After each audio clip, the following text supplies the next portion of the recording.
Bonjour, merci d'être là pour cette nouvelle émission. Notre invité aujourd'hui est un humoriste et un comédien de talent. On est heureux qu'il soit à nos côtés. Bonjour Kamel Ladaili. Bonjour Stéphane, comment ça va? Bien, bien, en Auvergne et toi aussi à Paris. Écoute, je viens de rentrer à Paris, je suis rentré il y a 2 jours. J'étais à Malte avec ses 41-42 degrés. Et là, je suis dans la grisaille à la plus Paris. Donc Kamel, on va revenir un peu sur ton parcours. Je crois qu'au départ, tu te destinais à une carrière de journaliste. C'est ça? Alors, même pas du tout. Enfin, tout s'est fait un peu par hasard. Je n'étais pas du tout destiné à une carrière de journaliste. C'est une Je me suis retrouvé opportunité. par hasard. Ouais. Et j'ai fait 8 ans de journalisme au sein du magazine Entrevue. Et donc, j'ai été au début journaliste d'investigation. Après, j'ai monté ma propre agence de presse. J'ai été paparazzi. Et j'ai fini directeur du service photo du magazine Entrevue. Et j'ai tout plaqué pour aller faire du cinéma. Et oui, donc comment il est venu ce plaisir de jouer la comédie? Je sais pas. J'ai peut-être envie de te dire que j'ai peut-être joué la comédie de ma vie sans le savoir. Je sais pas. C'est peut-être ça, ouais.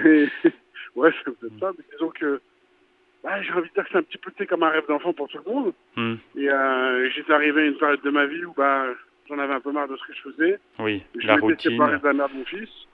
Et disons que j'ai pris tout ça comme une espèce de libération de second souffle. Mm. Et je me suis dit, vas-y, on recommence tout à zéro. Là, tu peux te permettre de faire ce que tu as envie de faire. Qu'est-ce que tu as envie de faire? Je me suis posé la question. Et je sais pas, c'est venu comme ça. Je me dis, voilà, j'ai envie de faire de la comédie, j'ai envie de m'amuser, j'ai envie de kiffer la vie. Et je me suis retrouvé là-dedans par hasard comme ça. Et Comme de ça. quelle manière tu vas donc apprendre ce métier? Est-ce qu'on l'apprend vraiment, mais qu'est-ce qui t'a aidé à te lancer? Je sais pas si on peut. Pour te raconter l'anecdote, Mhm. j'ai une amie qui connaissait un agent. J'ai été le voir. Je lui ai dit voilà, je suis le meilleur, je veux faire du cinéma. Il m'a dit c'est bien, je vais faire du cinéma comme tout le monde. Comme beaucoup de Mais dans monde, ce oui. métier, voilà, il y a beaucoup de monde au portillon. Donc, pour avoir une légitimité, pour faire ce métier, faut commencer par les bases, faut prendre des cours. Donc moi, j'étais pas du tout chaud pour ça, parce que moi, je voulais aller à Hollywood au festival de Cannes la semaine d'après. Ah oui, déjà, oui. J'étais déjà très, très chaud. Donc il m'a parlé d'une école à Paris qui s'appelle le Studio Pygmalion. Et j'y étais. Au début, j'avais pas spécialement envie d'y aller. Moi, je pensais que c'était une petite formation d'une semaine, tu vois, Hmm. pour détecter si tu avais ce talent ou pas. Et je me suis rendu compte que c'était juste une semaine pour savoir si tu pouvais intégrer cette école ou non. Et j'y ai passé un an. Et ça a été l'une des plus belles années de ma vie. Hmm. Et à partir de là, ça s'est confirmé vraiment. Parce que des fois, tu as envie de faire quelque chose, mais c'est plus un caprice, une lubie. Et puis, ça devient une vocation à travers le travail. Hmm. Et parce que c'est un travail, l'air de rien, Oui, c'est l'air de sûr. tout. Ouais. C'est surtout beaucoup, beaucoup de travail, beaucoup de désillusions. Il faut une certaine force de caractère. Et je suis tombé amoureux de ce métier. Puis, je le continue encore jusqu'à aujourd'hui. Et l'écriture, c'est une autre vocation qui est née aussi à peu près au même moment ou un peu plus tard? Tu sais, je sais même pas si on peut parler de vocation. C'est plus des accidents et des obligations. C'est comme, pour moi, c'était un peu comme le cinéma était un peu comme une thérapie et l'écriture aussi. Hmm. Donc le cinéma, la scène, tout ça, ça a été une forme de thérapie parce que j'avais besoin de me retrouver en tant que moi, en tant que personne, parce que je savais pas qui j'étais. Et je te rassure qu'à 45 ans, je ne sais toujours pas. On apprend tous les jours. Oui, c'est sûr. J'ai pas encore 45 ans, bientôt. Et l'écriture, c'était un petit peu coucher sur papier tout ce que j'avais dans le cœur et dans la tête. Et donc, ça donne naissance à comme un nouvel enfant. Mais c'était pas une vocation, c'était plus une nécessité. Hmm. Et, J'avais plus la nécessité d'abord d'extirper tout ça de moi et par la suite de le partager. J'avais besoin de ça. et donc 2011, c'était la nécessité de faire ce premier one-man show, donc Vie de merde. Il y a eu un déclic particulier ou c'est venu petit à petit? C'est venu pareil, par accident, par hasard. J'avais fait un film qui s'appelle La Désintégration de Oui. Philippe Faucon. Hmm. Et à travers ce film-là, j'avais rencontré Rachid Debbouze, Hmm. qui lui, il avait fait ce film-là. Mais j'avais surtout rencontré son oncle, qui dans le milieu du stand-up s'appelle Tonton. Et ce qu'il a fait, c'est qu'il m'a inscrit à mon insu à une scène ouverte. Ah oui. Donc j'ai entendu mon nom, il a fallu que j'aille sur scène, alors que j'étais jamais monté sur scène et que j'avais rien préparé. Ça a été les 5 minutes les plus dures de ma vie. Mais je crois que je suis sadomaso, j'ai aimé, j'ai continué. Et de là, c'est cette adrénaline que tu as sur scène et Hmm. ce moment encore de partage. Bien sûr. Tu continues Et tu as envie de retrouver tout ça parce que c'est vrai que le rire comme l'amour, c'est un truc extraordinaire encore comment dire, en tant qu'être humain, quand on arrive à le recevoir et à le donner.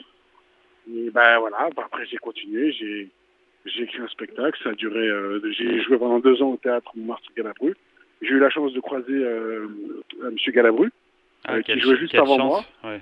Ah ouais, donc il jouait juste avant moi et il avait 92 ans, je le voyais sur scène, je me suis dit, mais il est extraordinaire. Et pour rire, il me disait, c'est bon, je crois que j'ai chauffé la salle, tu peux y aller. Donc j'ai eu la chance de vivre ce moment-là et c'était extraordinaire. Donc tu parlais du cinéma, mais tu as aussi fait pas mal de séries. Est-ce qu'il y en a une qui t'a marqué plus que les autres? J'ai fait une des séries qui était, alors, c'était une série internationale, ça s'appelle Metal Hurlant Chronicle. À la base, c'est issu d'une BD et c'était une production franco-américaine. Et donc là, on était dans un espèce de vaisseau spatial et c'était la première fois que je tournais avec des écrans en verre, avec rien autour de moi et je devais m'imaginer que j'étais dans un vaisseau spatial. On tournait en anglais avec des acteurs anglais avec un accent parfaitement anglais et moi avec mon accent parisien. Donc ça m'a marqué un peu plus que tout. Et là, je rentre de tournage parce qu'il y a 2 semaines, pardon. J'étais en tournage en Espagne pour la série Top Boy, saison 2. Donc c'était une série anglaise et extraordinaire, magnifique. Et j'ai kiffé. Je sais pas si ça s'entend. On a hâte, oui, ça se sent, oui, on a hâte de découvrir. J'ai kiffé. Donc tu as fait plein de choses dans ta vie, hein. Tu as été aussi champion de boxe, agent immobilier, chasseur de biens dans l'émission de Stéphane Plaza. Tu saisis toutes les opportunités en fait.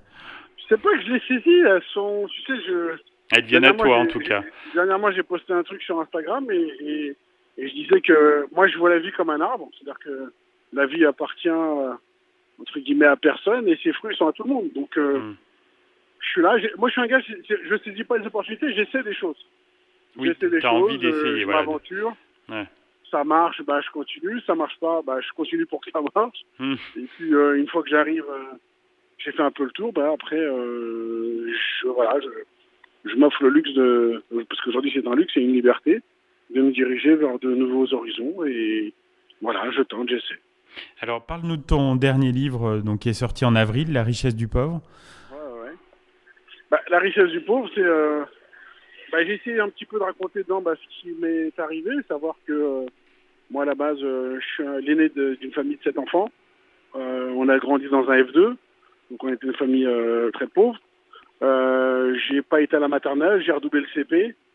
Et malgré tout ça, je me suis retrouvé champion de boxe, agent immobilier, journaliste, oui, boxeur. Tout ton parcours dont on vient de parler. J'ai fait énormément de choses et tout. Et j'ai juste envie de dire dans ce livre, à travers ce livre, que si moi je l'ai fait, tout le monde peut le faire. Parce que moi, à la base, j'ai aucun talent. J'étais pas sportif, absolument pas sportif. Je savais pas dessiner, je savais pas chanter, je savais rien. Je ne savais rien faire. Donc c'est encourageant, c'est encourageant. Oui, parce qu'il y a des gens qui naissent avec des dons. Ouais. Je n'avais aucun don. Le seul don peut-être que j'ai pu développer avec le temps, c'est la survie et le travail. Oui, la force de travail aussi. Je n'ai aucun don. Ouais. Rien. J'étais même... j'ai redoublé le CP, t'imagines. Je pars... Oui, c'est sûr. Et là, tu le signes de ton vrai nom, en fait, ce livre. Ouais, je le signe de mon vrai nom parce que ce qui s'est passé, c'est que au début, Kamel Bahaj j'étais anonyme, inconnu, entre guillemets. Puis j'ai créé Kamel Ladali, qui est mon nom d'artiste, parce que je voulais faire un hommage au nom de jeune fille de ma mère. Et donc après, je reviens à mon nom. Et puis aujourd'hui, c'est comme si j'avais 2 personnages. Eh oui. J'ai Kamel Bahaj qui crée des livres et qui est agent immobilier. Et j'ai Kamel Ladali qui fait des films et des séries. Donc tu parlais des tournages. Est-ce que tu as d'autres projets là d'ici la fin de l'année dont tu souhaiterais nous parler? Écoute, là aujourd'hui j'ai 2 séries qui doivent sortir sur Netflix. J'ai donc Top Boy saison 2 sur Netflix. Et j'ai une série qui s'appelle Inventing Anna, une série américaine qui doit sortir aussi cette année, je ne sais pas quand exactement. Donc ça c'est 2 choses qui sont dans les tuyaux. Après en termes de tournage, je viens d'arriver, j'ai pas encore eu mon agent au téléphone, donc je sais pas ce qu'il y a prévu. Ah oui, il y a peut-être des surprises. Peut-être des surprises. Voilà. Et j'ai aussi appris qu'il faut appeler les choses. Vu que tu m'en parles, il se peut que l'univers et Dieu m'entendent et que demain j'en sois un coup de fil pour un casting. et je ne manquerai pas de revenir vers toi pour te dire lequel. Eh ben avec plaisir. On te souhaite plein de tournages et plein de bonnes choses pour cet été et pour la fin de l'année. Et en tout cas, c'était un plaisir d'échanger avec toi. Ben, moi aussi, 10 minutes, c'est toujours trop court. Et ben, le jour où vous avez 1 heure ou même 10 heures, je les prendrai quand même. Viens nous voir en Auvergne et sans souci. Faites attention, apparemment on mange bien chez vous, je peux dire. C'est clair. Bon, à très bientôt, Kamel. Merci.